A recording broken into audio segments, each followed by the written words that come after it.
প্রিয় দর্শক, আজ আমি আপনাদের সামনে একটি গুরুত্বপূর্ণ ও শিক্ষণীয় ঘটনা তুলে ধরব, যেখানে কিছু লোক রাসূল সাল্লাল্লাহু আলাইহি ওয়াসাল্লাম এর পবিত্র কবর চুরি করার চেষ্টা করেছিলেন।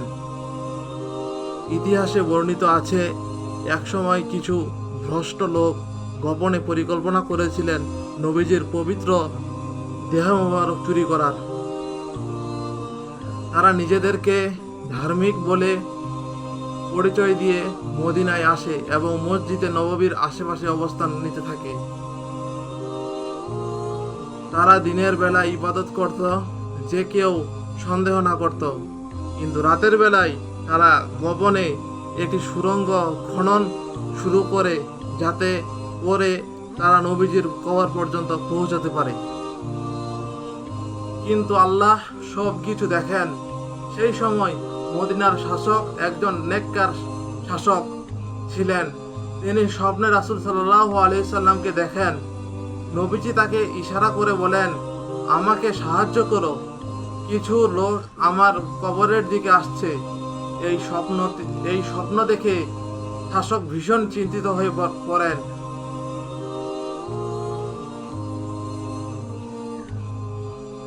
তিনি দ্রুত মদিনায় এসে খোঁজ খবর শুরু করেন।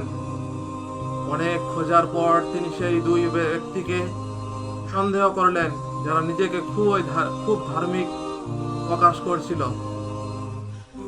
তাদের জিজ্ঞাসাবাদ করা হলে সত্য প্রকাশ পায়। তারা স্বীকার করে যে তারা কবর চুরি করার উদ্দেশ্যেই এসেছিল। এরপর শাসক তাদের কঠোর শাস্তি দেন এবং নবীজির কবরকে আরো নিরাপদ করার জন্য চারপাশে গভীর খাদ ও সীমা ঢেলে সুরক্ষিত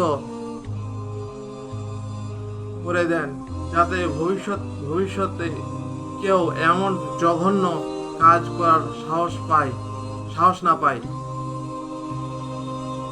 প্রিয় দর্শক,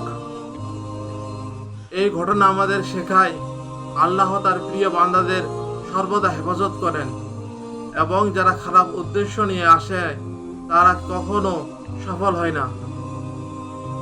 শেষে একটি কথা বলি, আমরা যেন রাসূল সাল্লাল্লাহু আলাইহি ওয়াসাল্লামের প্রতি ভালোবাসা, সম্মান ও তার সুন্নাহ অনুসরণ করার মাধ্যমে আমাদের জীবন গড়ে তুলি।